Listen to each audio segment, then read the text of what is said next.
Salut à tous, je vous retrouve aujourd'hui pour vous parler de Tiny. C'est le jeu de rôle où on va pouvoir jouer des jouets. Il y a un côté Toy Story, mais pas totalement non plus. Je vais vous expliquer ça plus en détail. Et du coup, j'ai mon petit Rex pour m'accompagner aujourd'hui. Du coup, Tiny, qu'est-ce que c'est? C'est, comme je le dis, donc un JDR où on va jouer des jouets, mais c'est plus sombre que du Toy Story. En tout cas, ça peut l'être. Après, évidemment, à chaque MJ d'adapter ce côté sombre ou non. En fait, c'est un jeu de rôle qui va principalement se passer dans les rêves des enfants. Chaque jouet est lié à un enfant. Et donc, la plupart des aventures vont se jouer dans ces rêves qui vont, comme on va le voir, se transformer en cauchemars.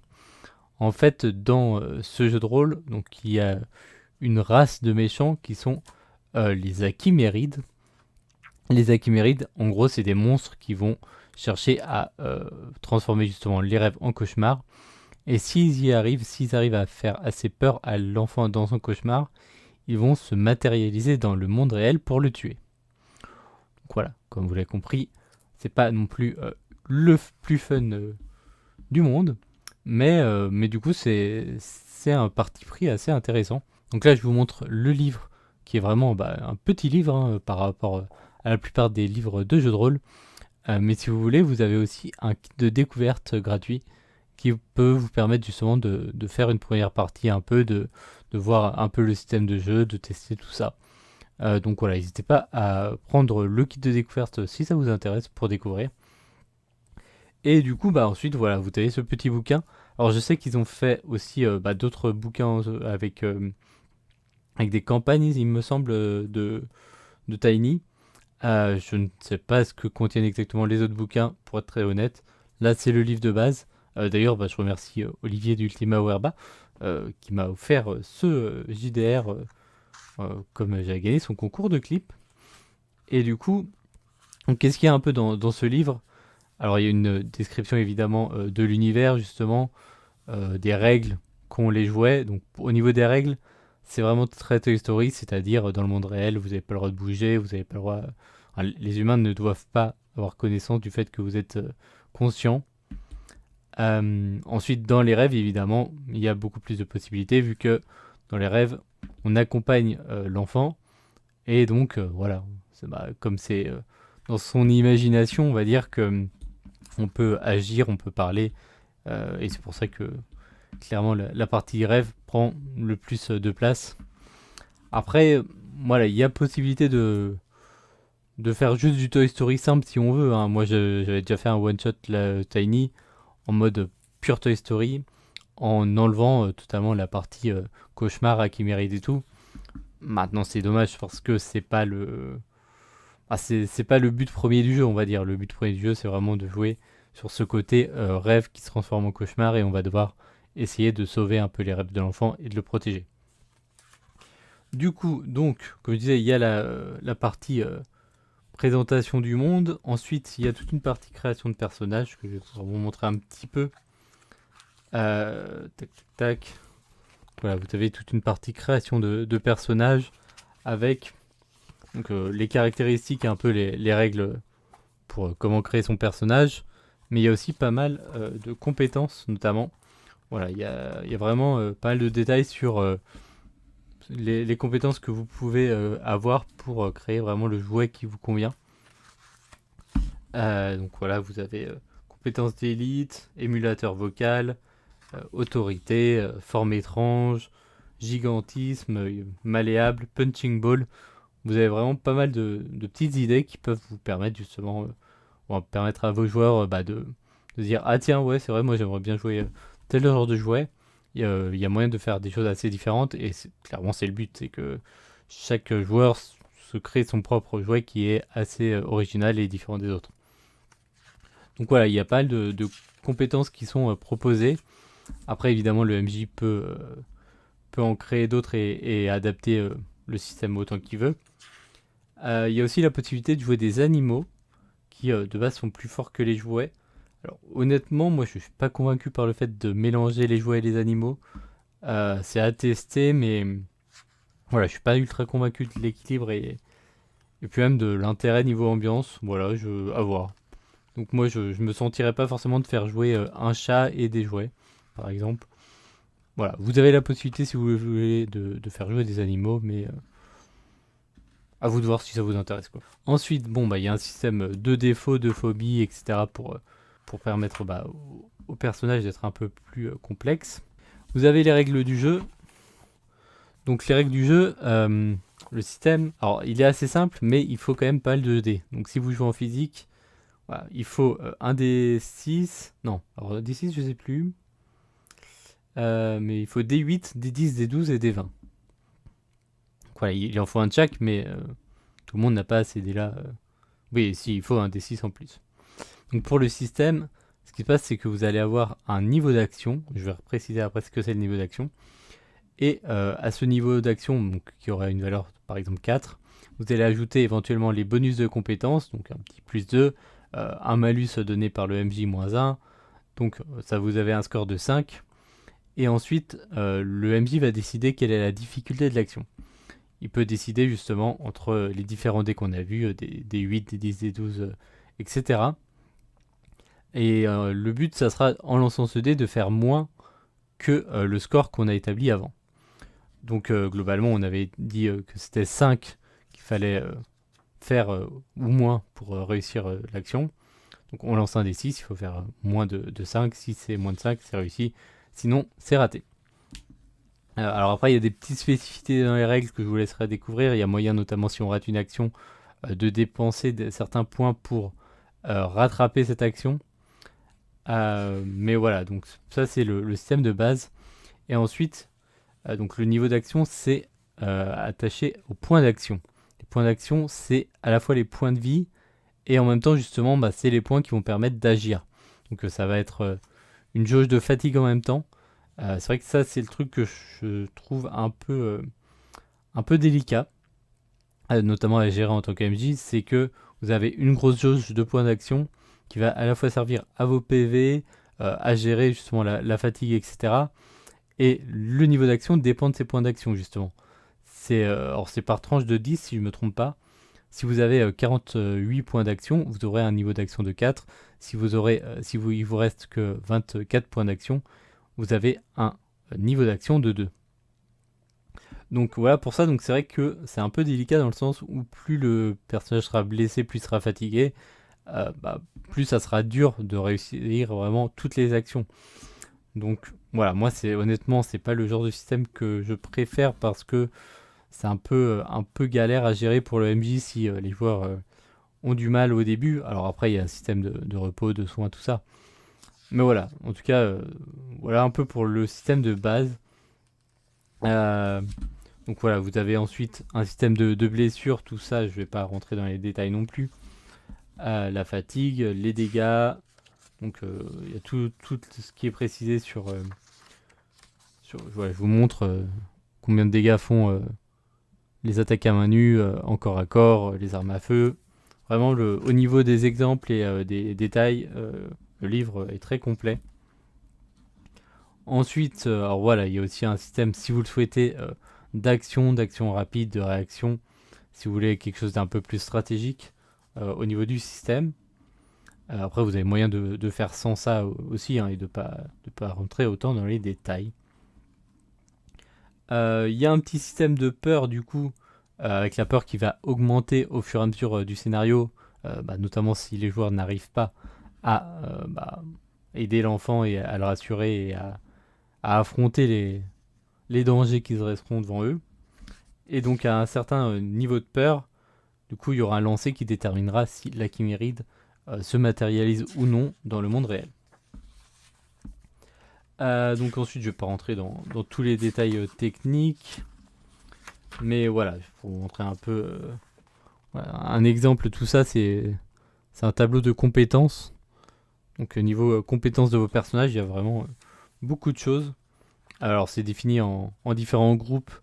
Si votre personnage est plutôt adroit, futé, costaud, etc., vous pourrez aller piocher dans différentes compétences disponibles. Donc voilà, après il y a pas mal de pages qui reprécisent en détail ce que fait chaque compétence, comment elle fonctionne, Voilà, tout ça. Ensuite, vous avez toute une partie sur justement les rêves et les cauchemars, qui là va aider le MJ justement à savoir un peu mieux comment gérer tout son rêve, donc tout son scénario en quelque sorte. Et ensuite, gérer la peur notamment, parce que ça qui va être vraiment important, c'est le fait que la peur monte petit à petit durant le scénario. Alors, à savoir que justement par rapport aux Achimérides, ça vaut le coup de le préciser, lors d'un scénario, lorsqu'il va être dans un rêve, en fait, il va se cacher en incarnant un des personnages, un des PNJ. Donc voilà, à chaque fois, le MJ va devoir décider quelle apparence, entre guillemets, prend la chiméride et comment il va influer sur le rêve pour le transformer en cauchemar.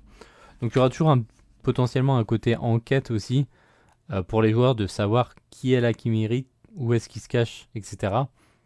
Sachant qu'évidemment, on peut pas juste taper sur tout le monde sans raison. Hein. Voilà, après, bon, il y a pas mal de solutions, de propositions plutôt sur comment gérer justement ce système de peur, de comment faire évoluer le cauchemar. Vous avez aussi tout un paragraphe sur les achimérides plus en détail. Donc voilà, sur leurs origines, pas mal de détails sur qu'est-ce qu'un achiméride, quelles sont ses spécificités, sa puissance aussi, comment donner des pouvoirs à un achiméride. Chaque achiméride n'aura pas les mêmes pouvoirs. Donc voilà, ils auront des compétences différentes que vous allez pouvoir choisir par rapport à ce que vous voulez faire jouer. Ensuite, qu'est-ce qu'on a d'autre? Ensuite, il y a une partie forcément au conseil OMJ, avec notamment, voilà, il y a un accent sur comment on peut faire jouer Tiny à des enfants. Parce que c'est vrai que voilà, c'est un peu la question par rapport à cet univers justement de... Il y a ce côté on fait jouer des jouets, donc on se dit ça peut être cool pour les gosses. Et en même temps, il y a ce côté, en fait, voilà, on va les faire jouer dans des cauchemars. Donc voilà, il y a pas mal de conseils sur comment doser un peu tout ça, comment faire les choix OMJ selon si on veut faire jouer à des adultes ou des enfants. Donc c'est pas mal. Hein. Et ensuite, il y a quelques pages de scénarios. Donc voilà, vous avez des petits scénarios qui à la fin du livre. Donc alors, je sais plus combien on en a. On a Islam Muro, l'Indien est jaune. À chaque fois ils disent combien de joueurs pour combien de joueurs c'est. On a 2 ou 3. Et donc voilà, on a fait le tour de ce petit livre. Et alors à la fin, vous avez une fiche de personnage vierge. Le truc, c'est qu'il n'y a pas de pré-tiré dans le livre. Il n'y a pas d'exemple de personnage, ça c'est pas ouf. Et justement, j'ai mis la petite illustration à côté de moi. De ce côté-là? Non, de ce côté-là.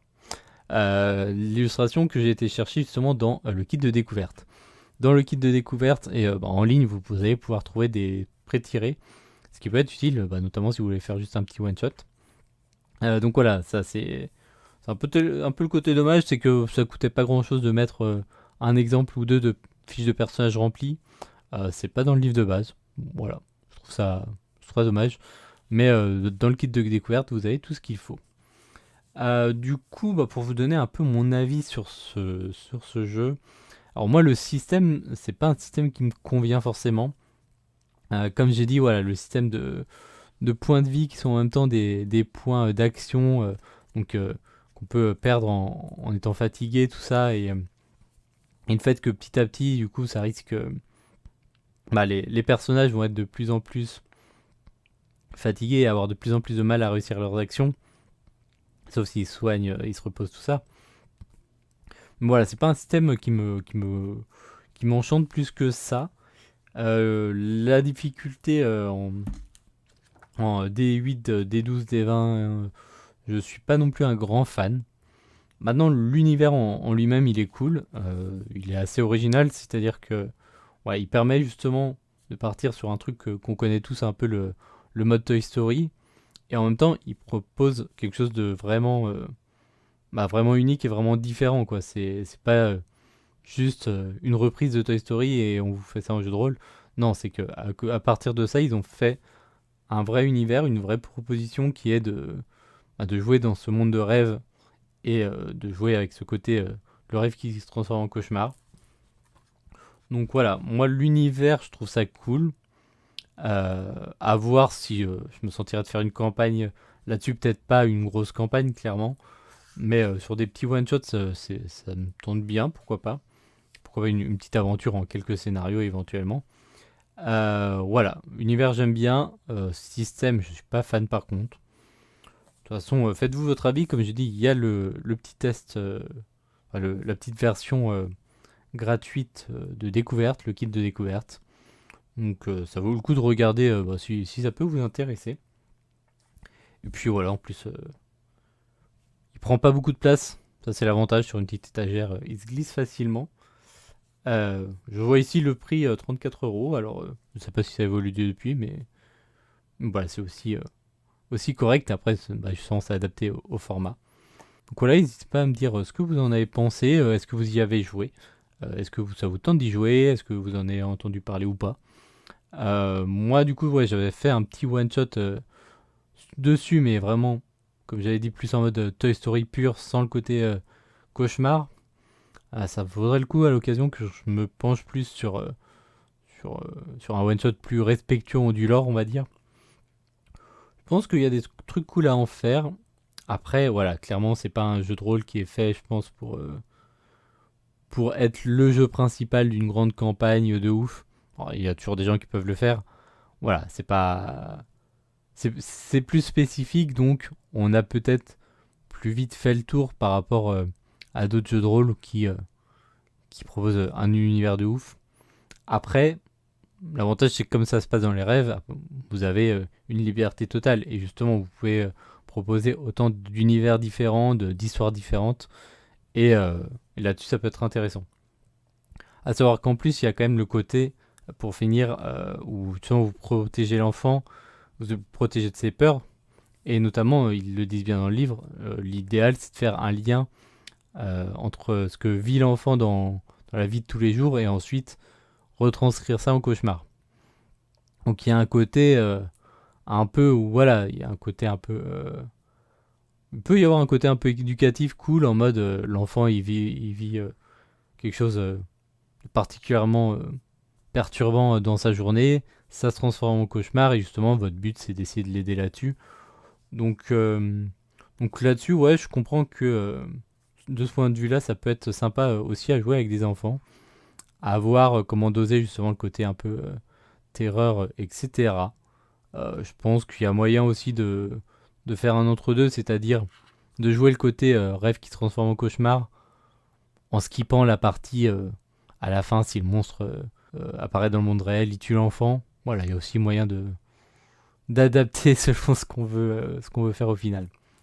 Et voilà pour ce qui est de ma présentation de Tiny. J'espère que ça vous aura plu et on se retrouve bientôt pour d'autres vidéos de jeux de rôle. Salut!